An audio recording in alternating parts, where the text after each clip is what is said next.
పారిప్లవాధికరణము. నువ్వు ఉపనిషత్తులు చెప్పేటప్పుడు కూడా కథలు చెప్తున్నావు కదా అంటాడు.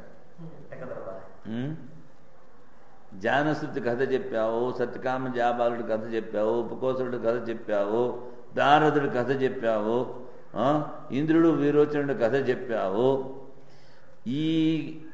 ఈ కథలన్నీ కూడా కర్మాంగములు.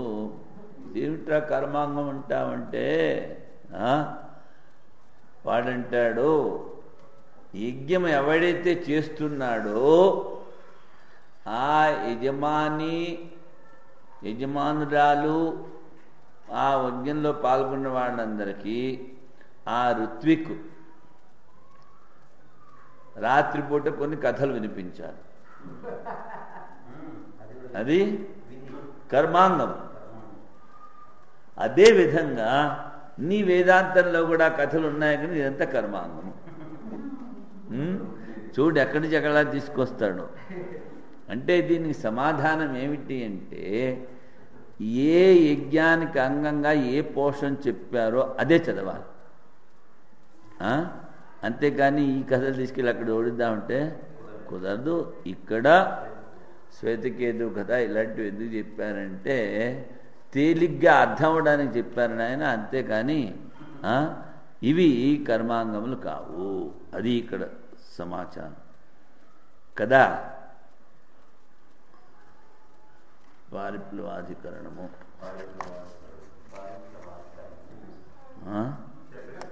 చెప్పాం. 4. ఇప్పుడు ఉద్గీత స్తుతి అన్నావు. అది సరికాదు నాయన. ఈ ఉద్గీత ఉపాసనలో ఆ ఓంకారానికి ఈ గుణము చెప్పి నువ్వు ధ్యానం చెయ్యాలి అని చెప్పారు క్రిందటి అధికరణలో. అలాగే ఉపనిషత్తుల్లో కూడా కథలు వచ్చాయి కదా. అది ఇక్కడ దృష్టాంత సంగతి. ఉపనిషత్తుల్లో వచ్చినటువంటి కథలు వాట్ల గురించి విచారిద్దాం. సంశయం ఏంటి? యాజ్ఞవల్కునికి 2 భార్యలు, ఒకటి మైత్రేయి, రెండవది కాత్యాయని. కాత్యాయని ఇంటి పనులు చేస్తూ ఉండేది. మైత్రేయి బ్రహ్మవిదుషి. మరి కథ చెప్పావు కదా నువ్వు. ఇది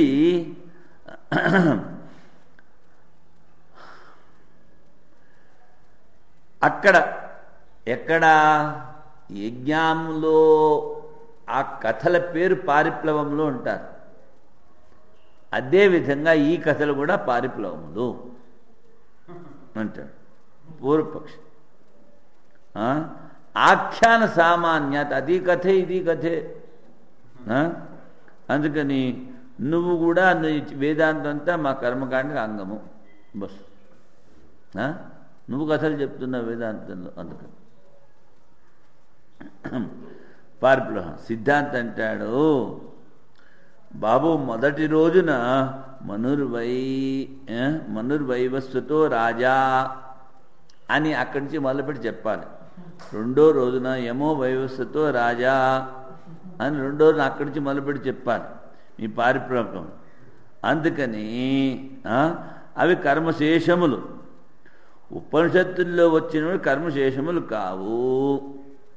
సన్నిహిత విద్యాస్తుతి, ఏ బ్రహ్మజ్ఞానం అయితే చెప్తున్నామో దాని స్థుతి కొరకు చెప్తున్నాము. సన్నిహిత విద్యాస్తుతి, జ్ఞానస్తుతి. అంతేకాని ఇక్కడ జ్ఞానం, ఇక్కడ జ్ఞానంతో పాటు ఏకవాక్యత. అంతేకాని మీ కర్మకాండంలో చెప్పినట్టుగా ఈ కథలో పారిప్లవములు కావు. అది ఈ రెండింటికి ఉపక్రమ ఉపసంహారాలు ఇవన్నీ కలవాలి. అక్కడ ఏదైతే చెప్పారో ఇక్కడ అదే చెప్పారో. తర్వాత ఈ స్తుతి ఉందే, ఈ స్తుతి దేనికి అంటే ఆ బ్రహ్మజ్ఞానానికి కానీ లేకపోతే ఆ జ్ఞానానికి కానీ రుచి ఎక్కువ చేయడానికి, తేలిగ్గా బోధపడడానికి. అందుకని ఈ రెండింటికి ఏకవాక్యత. అక్కడేమిటి, అది కర్మ అంగం, అక్కడ ఏకవాక్యత. ఎవడైతే ఈ యాగం చేస్తున్నాడో ఆ యాగం చేసేవాడు దానికి అంగంగా రాత్రిపూట ఆ కథ వినాలి. వాటిని పారిప్లవంలో ఉంటారు. ఇవి కేవలం జ్ఞానస్థుతిపరకం. కనుక రెండింటికి తేడా ఉంది. ఇంకోటి ఏమిటి, వాడు కథ వినేసి మళ్ళీ పొద్దున్నే వచ్చి కూర్చుని ఆహుతులు వేయాలి. తర్వాత ఏదో ఒక కోరిక ఉంటుంది, స్వర్గాన్ని పొందాలని కానీ, పుత్రకామేష్టి కానీ, లేకపోతే ధనం కావాలని కానీ, ఏదో కోరిక. ఇక్కడ వీడు వేదాంతి వినేడు, వీడికి ఏం కోరిక? ఎక్కువ కావాలంటే, మరి ఎక్కువ కావాలంటే ఇప్పుడు మన ప్రార్థనలో చెప్తామే, ఇప్పుడే ఇక్కడే మనకి ఆ జ్ఞాన ప్రాప్తి కానీ ఆత్మ అనుభవంలోకి రాని చెప్తాం. అంతే కదా. ఆ కోరికల్లోకి రాదు. ఎందుకంటే ఇది ప్రాప్తస్య ప్రాప్తి, ఉన్న అజ్ఞానాన్ని తొలగించుకోవడమే ఇది వీటి ద్వారా మనం చేసేది. అందుకని పరమహంసవారు చెప్తారు ఏమిటంటే, ఇంచా షాక్ షాకేర్ మధ్యనే. అక్కడ బెంగాలీలో ఒక విధమైన ఆకుకూర దొరుకుతుంది, మిగిలిన ఆకుకూరలన్నీ పట్టుపాడు చేస్తాయట, అది మాత్రం పట్టుపాడు చేస్తారు. అందుకని అది ఆకుకూరల్లోకి రాదు. ఇంచా షాక్ షాకేర్ మధ్యనే, మిస్త్రీర్ మధ్యనే. అంటే పంచదార ఎక్కువగా తింటే అది పొట్టకి మంచిది కాదు, పట్టికి బెల్లం ఎక్కువగా తింటే అదేమి అవ్వదు. అందుకని మిస్త్రీర్ మధ్యనే. ఇంకొకటి భగవానాయ వాసనార్ మధ్యనే. నాకు భగవంతుడే కావాలి, లేకపోతే నాకు ఆత్మజ్ఞానమే కావాలి అన్నది కోరిక కింద రాదు. ఆకుకూర హించా సాగు బంగాళీ వాడిని అడుగు, అవడని చెప్తాడు. ఉన్నాడు కదా మన శంకర్ చేతి. మనం మరి బచ్చలంటాం అనుకుంటా, లేకపోతే అది ఇంకోటి వచ్చినదేమో.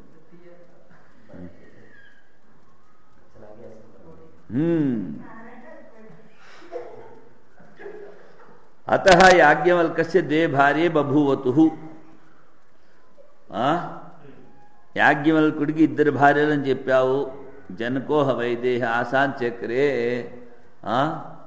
తిన్నగా కూర్చోకుండా జనకుడు వచ్చి సింహాసనం మీద కూర్చుండి ఆ ఊళ్ళో వాళ్ళని, ఈ పక్క వాళ్ళని, పంజాబ్, హర్యానా, యూపీ, బీహార్, అక్కడ ఉన్న చోట్ల అందరి విద్వాంసుల్ని పిలిచాడు.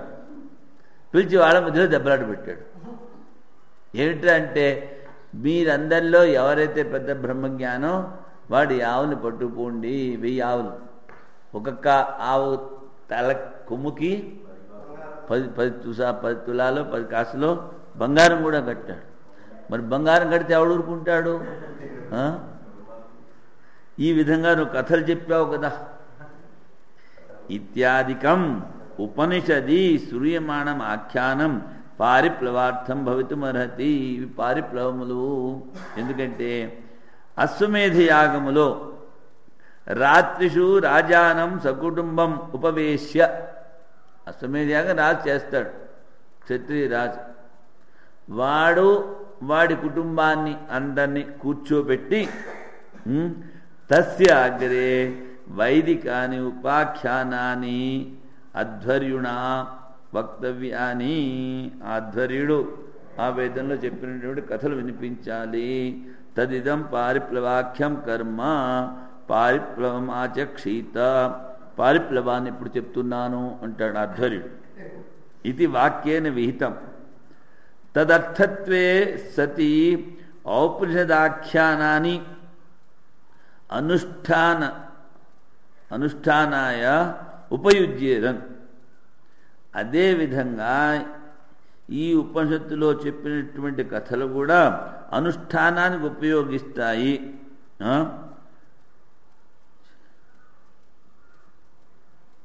జ్యాయో అనుష్ఠానం విద్యాస్తుతి తస్మాత్ పారిప్లవార్థం. నువ్వు అనుష్ఠానం దేనికంటే అనుష్ఠానం విద్యాస్తుతి కొరకు, అందుకని ఇవన్నీ పారిప్లవార్థంలో ఉంటాడు. ఇది ప్రాప్తే బ్రూమః. సిద్ధాంత అంటున్నాడు, ప్రథమే అహని మనుర్వైవస్వతో రాజా. మను వైవస్వతుడైన మనువు రాజుడు. ద్వితీయ అహని యమో వైవస్వతో రాజా యమరాజు రాజుడు. ఇత్యాది ఆఖ్యానానాం పారిప్లవార్థానాం విశేషితత్వాత్. విశేషితత్వం అంటే పర్టికులర్ పోర్షన్, ఇంకోటి చదవకూడదు, అదే చెప్పాలి. శివరాత్రి రోజున అది ముఖ్యంగా ఏమిటి చెప్తారు, ఆ బోయేవాడు ఆ జింకులు ఏవో కథ చెప్తూ ఉంటారు, శివరాత్రి మహాత్మ్యం. అదేవిధంగా అది శివరాత్రి వ్రతానికి మహాత్మ్యం చెప్పడం దాని అంగమవుతుంది. అదేవిధంగా ఇక్కడ అవి పారిప్లవం కదా. విశేషితత్వాద్ ఔపనిషదానాం ఆఖ్యానానాం తత్శేషత్వం న సంభవతి. ఉపనిషత్తుల్లో చెప్పినటువంటి కథలు ఆ యజ్ఞానికి అంగం ఎలాగవుతాయి? యజ్ఞానికి అంగం అంటే పారిప్లవము. మరి అక్కడ పర్టికులర్ పోర్షన్ ఉంది, ఇదే చదవాలి అని. నువ్వు అలాగే ఇవి కూడా అంటే కుదరదు నాయన. సన్నిహిత విద్యాస్థావకత్వేతు అంటే ఈ దగ్గర చెప్పినటువంటి ఏ జ్ఞానం అయితే ఉందో దాని స్థుతి కొరకు, ఫలానా వాడు దీన్ని అనుసరించాడు అంటే. కొట్టువాళ్ళు ఏం చేస్తూ ఉంటారంటే, వ్యాపారస్తులు వస్తువు బాగుండని బాగుండపోని దాన్ని బాగా స్థుతి చేస్తారు, బాగా స్థుతి చేస్తారు. ఇప్పుడే వచ్చింది మార్కెట్లోకి, చాలా పని చేస్తుంది, ఇలాంటిది ఇంకా లేదు, ఇది ఎంత పని చేస్తుందో మీల్ని ఏమి ఏదో చెప్తాడు వాడు. అది తీసుకెళ్ళి పని చేయకపోవచ్చు, అది వేరే సంగతి. కానీ వాడు స్థుతి చేస్తే ఏం చేస్తాను, తప్పిని కొనేసుకుంటాం కదా. విద్యావాక్య రేఖవాక్యత లక్ష్య తస్మాత్ విద్యాస్థావకం ఆఖ్యానం.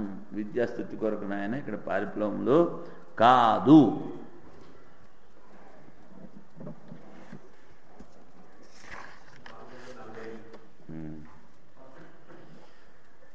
పారిప్లవార్థ ఇది చేన్న విశేషితత్వాత్. పారిప్లవార్థ ఇది చేన్న విశేషితత్వాత్. పారిప్లవార్థ ఇది చేన్న విశేషితత్వాత్. ఇవి పారిప్లవములు ఈ వేదాంతంలో వచ్చిన కథలు అంటే సరికాదు నాయన. విశేషం మొదటి రోజు, రెండవ రోజు, మూడవ రోజు, తృతీయ అని వరుణ ఆదిత్య అని ఇలాగ చెప్పారు కనుక ఇవి కథలు అవడం మూలాన అవి కర్మాంగములు అని చెప్తున్నావే, అది సరికాదు.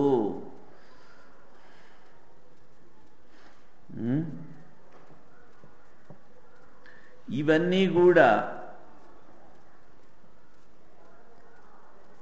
కథలది పారిప్లవములు అని చెప్పారనుకో, ఈ విశేషణాలు చెప్పారే, మొదటి రోజు వీడు రాజు అని ఆ కథ మొదలుపెట్టావు, రెండో వాడు వీడు, మూడో వాడు వీడు అని ఈ విశేషణ వ్యర్థం అయిపోతుంది. అర్థమైందా? ఇక్కడ అక్కడ కథలే ఉన్నాయి, సరి బాగుంది. కానీ మొదటి రోజు ఈ యజ్ఞం చేసినప్పుడు ఈ కథ చదవాలి అని పర్టికులర్గా చెప్పాడుగా విశేషతత్వాత్. అప్పుడు నువ్వు ఇవి పారిప్లవంలో అవి పారిప్లవంలో అనుకుంటే అక్కడ కర్మకాండలో చెప్పిన ఈ ఎడ్జెక్టివ్స్ అన్నీ అనర్థమైపోతాయి.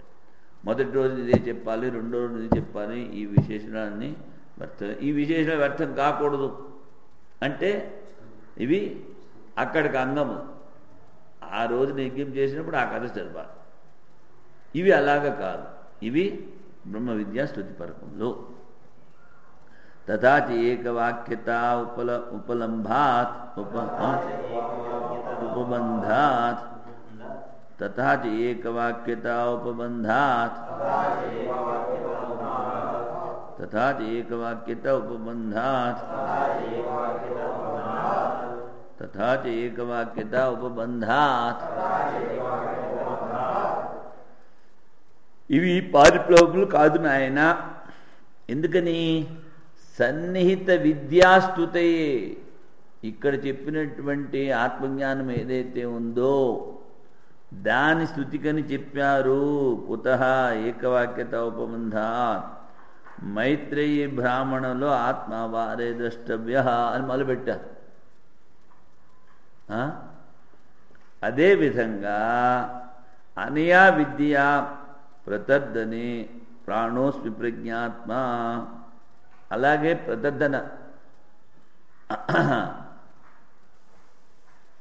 విద్య చెప్పినప్పుడు ఇంద్రుడు కథ చెప్పుకున్నాం కదా, ఇంద్రుడు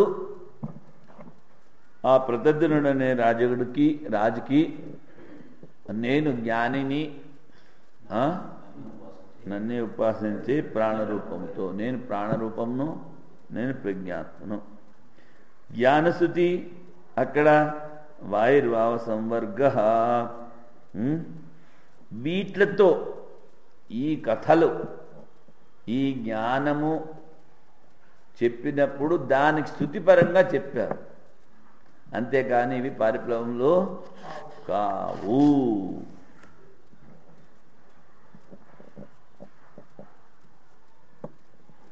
ఇప్పుడు